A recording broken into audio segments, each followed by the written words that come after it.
Bonsoir à tous, bienvenue dans votre émission La Réunion Léla. Le 15 juin, c'est le début de la campagne donc de second tour des municipales de 2020. Les 7 maires ont déjà été élus, ont déjà été installés. Il en reste 17 à élire donc pour ce second tour prévu le 28 juin, le dimanche 28 juin. On va commencer, nous, à recevoir ceux qui souhaitent venir prendre la parole sur ce plateau. On est dans Quasiment Réunionnais.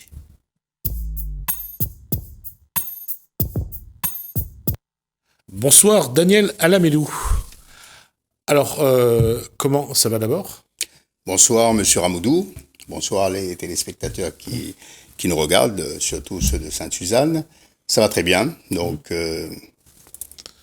La question, elle est reprendre après un second tour qui aura... Enfin, reprendre entre un entre-deux tours qui aura duré 3 mois, c'est facile ou pas ? Non, c'est pas facile, c'est pas facile. Je pense que tout le monde aurait préféré que cette élection se termine comme c'était prévu le 22 mars dernier. Il y a eu l'arrivée du coronavirus qui a bousculé beaucoup de choses, pas simplement politiquement parlant. C'est en second plan, je pense, la partie politique, surtout l'aspect social, l'aspect économique de l'île de la Réunion. 3 mois d'attente où il y a un grand gagnant dans ces 3 mois, c'est la nature. Puisqu'on a bien vu que la nature a repris ses droits un peu partout. Ça montre aussi qu'on était trop dans une phase d'accélération, de grande consommation. Ça a permis de prendre un peu de recul, également de revoir un peu notre projet, puisqu'on voit bien que cette situation nous amène à réfléchir autrement et donc à bien déterminer ce qu'on veut pour les années qui vont suivre. Une question, comment vous avez gardé contact avec votre équipe et puis un petit peu plus avec les gens qui ont voté pour vous au premier tour ? Essentiellement sur les réseaux sociaux. Je pense que les réseaux sociaux ont bien fonctionné, même si c'était plus la phase campagne. Je précise quand même qu'on n'était plus là dans une démarche de communication pendant ces 3 mois sur la campagne, puisque personne ne savait quel agenda allait tenir. Donc fin d'année, pas fin d'année, etc. On a bien vu qu'il y avait plusieurs hypothèses qui étaient en cours. Donc le contact téléphonique, bien sûr, et puis en tant qu'élu, j'avais également un laissez-passer en tant qu'élu pour pouvoir me rendre dans les différents services, un laissez-passer de la CINOR, je précise. Donc je pouvais aller aussi à la rencontre des services qui étaient d'astreinte.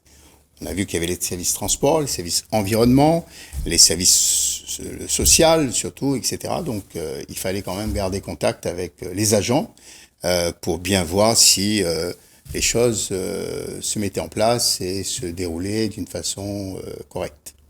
Comment vous avez préparé cette reprise sur le terrain ? Comment vous avez préparé ce second tour ? Eh bien, avec certains collaborateurs, on a quand même pu réfléchir sur les actions à mener, puisque je rappelle que dans le premier décret de mars, c'était quand même précisé que fin juin, il y avait cette possibilité de deuxième tour, et que si c'était pas fin juin, il y aurait eu un autre agenda. Donc on avait tous lu ce décret, et donc on se préparait en anticipant un peu tout cela. Donc il a fallu aussi arrêter la campagne d'une point de vue matériel, parce que il faut tout arrêter entre le premier et le deuxième tour, au niveau logistique, etc., et réfléchir à cette reprise.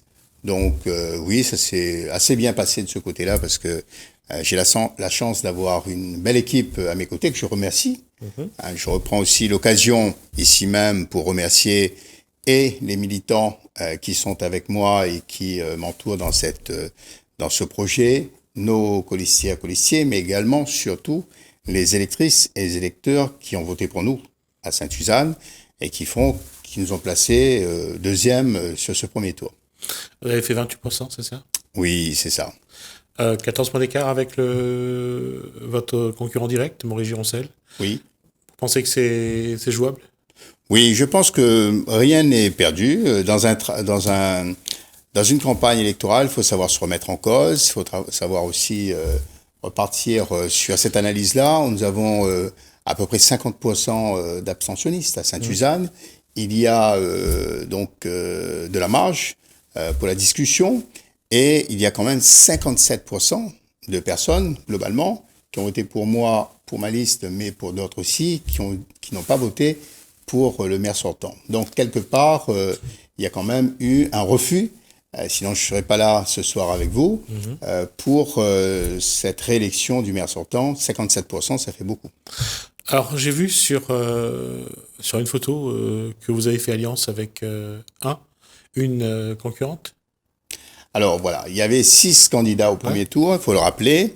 Madame Murin-Waro nous a proposé son soutien dès le départ, j'ai envie de dire, puisque j'ai appelé au rassemblement de toutes les forces et de tous les électrices et électeurs, mais également des candidats qui n'étaient pas forcément maintenus au deuxième tour. Donc elle a apporté son soutien officiellement. J'ai lu également que, même si j'ai eu un contact avec lui pendant la période de confinement, que monsieur Jonia Descalommes demande aussi le changement, donc continue à aller dans ce sens. Il a mis clairement les choses sur ses réseaux sociaux. Il souhaite le changement, donc il avance dans un sens qui nous convient. Et puis madame Koutandi également, j'ai eu des contacts avec elle. Bon, ces contacts sont toujours d'actualité. Elle est allée vers une proposition pour changer les choses à Sainte-Suzanne. On est assez satisfait des relations qui sont posées avec les autres candidats. Est-ce qu'il y a eu un échange avec Alexandre Alors j'ai souhaité un échange avec le troisième candidat, M. Laikenchen. Il n'y a pas eu, hélas, cet échange, que c'était un souhait de notre part, de ma part, de faire une discussion. Comme je dis toujours, oui, nous cause un petit peu. Causer, c'est pas forcément s'inscrire dans un schéma d'union, mais au moins échanger sur la situation. Bon, lui, il n'a pas voulu. C'est son choix, c'est sa démarche. Je respecte ça. Maintenant, il y a une situation où, en ce maintenant, il sait très bien qu'il favorise le maire sortant. Il le sait, je le dis clairement. Je le redis ce soir, voter pour le troisième, c'est maintenir le maire sortant à Sainte-Suzanne pour les 6 prochaines années. Alors, est-ce que, on va juste se le dire, vous avez été premier adjoint de Maurice Gironcel, Oui. Je crois. Est-ce qu'il y a eu un échange? Est-ce que vos rapports restent quand même cordiaux, d'après Tout à fait. Ouais. Alors, ce que j'ai envie de dire, et c'est pour répondre aussi au troisième qui stigmatise et qui rejette la politique de l'autre. Moi, je ne suis pas dans cette démarche. J'ai le plus grand respect pour l'homme, qui est Maurice Gironcel, ou pour M. Laikenchen, et pour les autres élus également, qu'on côtoie tous les jours. Donc, les projets ne sont pas pareils. Chacun défend son programme, mais l'homme, on respecte. Donc, moi, j'ai toujours eu des relations, puisque je suis toujours élu en prolongation comme le maire sortant de notre mandat. Donc, on a eu des discussions sur les sujets qui sont en cours au niveau du social. Il y a eu une réunion en audioconférence avec l'ensemble, ceux et celles qui ont pu se connecter pour comprendre et poser les questions sur le fonctionnement actuel. Je pense que ça doit continuer comme ça. On ne peut pas, si on souhaite être élu demain, s'enfermer, comme le fait un peu le troisième, sur soi-même, et ne pas dire que tout le reste n'est pas bon. C'est pas vrai. Moi, je parle pas de zéro masqué ou de choses comme ça. Je suis dans le respect des uns et des autres, parce que derrière, il y a aussi le respect des électeurs. Alors, en ce moment, comment vous avez prévu, quelle stratégie vous avez utilisée pour une campagne jusqu'au 26 juin? Voilà, jusqu'au 26 juin. Moi, j'ai envie de dire jusqu'au 28. Même si on sait qu'à partir du 26, on ne fait plus d'informations, de communication, etc., comme l'arrêté préfectoral le détermine à chaque fois. Mais jusqu'au 28 juin, on est sur le terrain, puisque dans les bureaux de vote, il faut bien être présent et voir le déroulé du scrutin, puisque le jour J, il faut aussi être présent pour bien voir si l'affluence, si les gens sont là pour venir. Donc notre travail aujourd'hui, c'est aller convaincre les gens. Donc convaincre bien sûr ceux qui sont pas venus, les abstentionnistes, parce que il y a plusieurs raisons à cela. Il y a la raison du Covid-19, ça on le voit. Il y a aussi ceux qui ne voulaient plus trop voter parce qu'ils n'ont pas peut-être bien compris les enjeux. et l'analyse sur le programme qu'on propose. Donc c'est convaincre les abstentionnistes, c'est aussi rassembler tous ceux et celles qui sont venus au premier tour voter différemment que le maire sortant, donc pour qu'ils soient toujours présents et qu'ils viennent aux urnes renforcer le besoin du changement, puisque 57% ont dit non. Et également, et bien sûr, il y a ces deux points à surveiller. Entre l'abstention, qui peut être un problème majeur sur cette élection, ce deuxième tour, puisque cette abstention était déjà présente lors du premier tour, je le rappelle, le 15 mars dernier. Et les procurations aussi, puisque on voit que le projet qui sera voté très certainement propose un assouplissement des procurations. Là encore, je dis oui, mais il faut aussi la sincérité de ces procurations. Et donc, je souhaite aussi que les personnes âgées, nos Ramoun, je souhaite aussi que les personnes qui ont des pathologies, etc., qui vont peut-être très certainement signer une procuration, puissent donner ce document à quelqu'un en qui ils ont confiance, tout simplement. Donc voilà, il y aura ces deux curseurs aussi sur le terrain qu'on analyse, qu'on discute, qu'on regarde avec la population. C'est pas simple. C'est une élection où il n'y a pas forcément de grands meetings, même si le ministre de l'Intérieur dit qu'il va assouplir aussi les possibilités de réunion dans des salles recevant public, je dis bien, mais ici à La Réunion, c'est beaucoup de meetings qui se faisaient à l'extérieur. Donc ça, à mon avis... On va rappeler que le 22 juin, normalement, il devrait de nouveau rouvrir les cinémas. Je pense que les grandes salles, c'est pour ça aussi que je pense qu'il y aura un assouplissement pour les meetings politiques à l'intérieur. À l'intérieur. Alors, là, on va rappeler un petit peu ce programme que vous avez défendu depuis pour le premier tour. Est-ce qu'il a changé d'ailleurs par rapport au second? Alors, ce programme, les 5 grands points de notre programme restent d'actualité. D'abord, le point principal, le premier point qu'on a mis dans le programme, c'est la famille. Autour de la famille, bien sûr, rapidement, c'est depuis la petite enfance, les petits marmailles, aux crèches, aux besoins des crèches, des écoles, dans l'éducation, bien sûr, de nos enfants, pour les jeunes, le public jeune aussi, sur la problématique de la formation, de l'insertion, dans le domaine du sport, dans le domaine de la culture, les associations, mais également les personnes âgées, les personnes handicapées. Donc tout ça fait un programme assez vaste, très important sur l'aspect de la famille. Et ensuite, dans ce programme, l'aspect environnemental et aménagement de territoire. On les a rassemblés, parce qu'on ne peut pas réfléchir à quel aménagement de territoire demain sans réfléchir à l'environnement. On le voit très bien avec cette situation de crise sanitaire, l'environnement qui nous entoure est primordial. Donc il y a à mettre en œuvre un projet d'ensemble, besoin de logement, besoin d'équipements publics, besoin aussi de zones d'activité pour les entreprises, besoin d'espaces agricoles et besoin d'espaces touristiques, tout en préservant, protégeant notre environnement. Donc tout ça, ce sont les éléments clés qu'on a mis au travers de ce deuxième point dans notre programme. Troisième point de notre programme, c'est l'aspect développement économique. Les entreprises, bien sûr, c'est la clé, le moteur de l'emploi. Donc tout élu qui se respecte défend l'emploi sur son territoire. Là, on passe à la dimension intercommunale. N'oublions pas qu'on vote le 28 juin pour la commune, mais aussi pour l'intercommunalité qui est la CINOR, en ce qui nous concerne.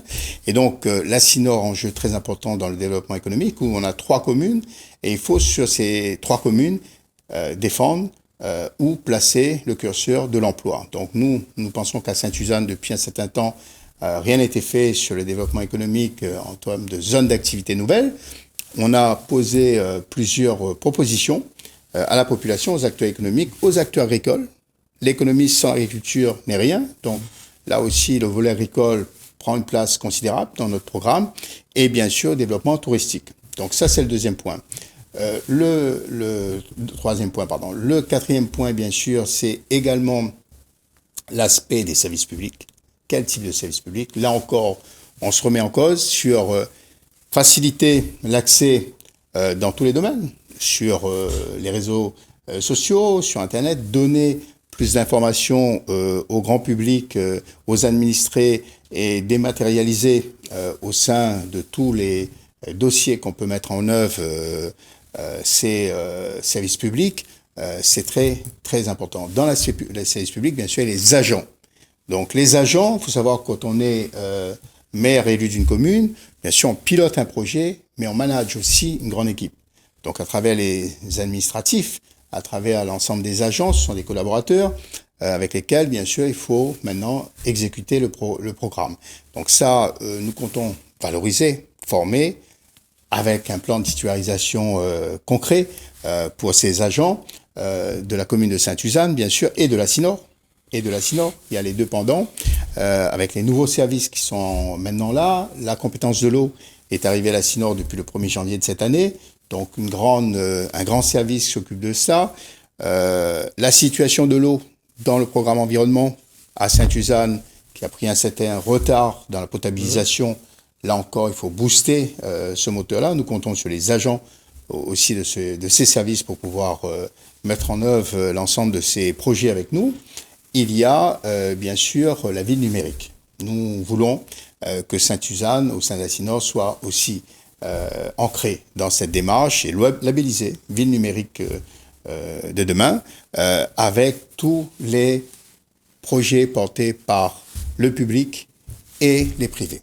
Projet public, projet privé. Là encore, les jeunes ont une part considérable dans le programme qu'on met en œuvre au niveau du numérique. Je vais rappeler ici et remercier les jeunes qui ont travaillé avec nous, ils vont se reconnaître sur ce programme, qui nous ont fait de belles propositions qu'on a mis dans ce projet pour pouvoir aussi les développer. Donc c'est un programme assez riche en termes d'action, mais également concret, donc réalisable. Et donc nous souhaitons bien sûr défendre ces éléments sur le terrain par les différents réseaux qu'on a, les contacts aussi avec les familles, tout en gardant la distanciation sociale, les discussions peuvent se faire, etc. Petits groupes. Je fais déjà des petites réunions en petits groupes pour pouvoir aussi animer, écouter. Je pense qu'il est important aujourd'hui d'écouter aussi l'avis des acteurs, la population en premier lieu, les acteurs économiques, les acteurs associatifs, pour pouvoir aussi les accompagner. Donc les associations prendront aussi un rôle majeur dans ce programme avec un meilleur suivi, accompagnement au niveau des finances publiques que l'on a, accompagnement dit aussi contrôle, suivi et gagnant-gagnant pour l'intérêt général, bien sûr, de la population de Sainte-Suzanne. Alors, il va nous rester à peu près 2 minutes pour conclure l'émission. Alors, avant de vous laisser 1 minute et demie pour vous adresser à la population, est-ce que aujourd'hui vous y croyez à un changement, j'allais dire, de maire? Moi, j'y crois. Je pense que les choses évoluent. Je ne suis pas de ceux qui parlent de génération qui change. Je parle de projet qui change. C'est mieux de parler de projet qui change. Et il faut s'adapter. Ce qui a été fait avant a été fait. Critiquer pour critiquer, ça devient stérile. Vous avez dit, j'ai eu l'occasion de travailler avec différentes personnes, le maire sortant également. Maintenant, on y croit et on souhaite bien sûr faire en sorte que la population aussi y croit, parce que on sent un peu de désespoir au sein des électeurs et des électrices de Sainte-Suzanne quand on discute avec eux. Maintenant, il faut aussi que nous puissions partager ensemble ce projet. D'accord. Alors, il va vous rester donc un peu plus de minutes. Vous avez 1 minute pour parler à la population. Eh bien, écoutez, électrices et électeurs de Sainte-Suzanne, je fais à nouveau appel à vous pour venir en masse. Le 28 juin prochain, dimanche 28 juin, ce sera l'occasion pour chacun d'entre vous de prendre part à votre responsabilité en tant que citoyen pour mettre en place un programme et une équipe pour les 6 années à venir. C'est très important que chacun d'entre nous, fait ce travail-là de citoyen, parce que c'est notre droit, mais aussi c'est un devoir pour nos enfants, pour les générations qui arrivent. Donc j'appelle à tous et à toutes de venir le 28 juin prochain. Vous avez eu l'occasion de voir notre programme. Vous aurez encore l'occasion ces jours-ci de nous voir en discussion avec vous sur les différents réseaux, sur les contacts qu'on prend déjà, on est déjà sur le terrain. Et donc, je souhaite vraiment que les abstentionnistes aussi viennent. La colère, c'est un affaire à ça. Mais il faut aussi voter pour un projet qui nous concerne tous. Et l'intérêt général passe avant toute chose. Donc voilà ce que je souhaite. Mikon-Tuzot, le 28 juin prochain, vous allez bien voter et vous allez pouvoir décider pour jusqu'en 2026 l'évolution de la commune de Sainte-Suzanne. Merci Daniel Alamilou. Donc je rappelle donc que vous êtes candidat pour le second tour des municipales à Sainte-Suzanne. Le second tour aura lieu donc le 28 juin donc de ce mois. Merci. Merci pour l'invitation, monsieur Ramoudou. Merci d'avoir accepté l'invitation. On va faire une pause, on se retrouve juste après.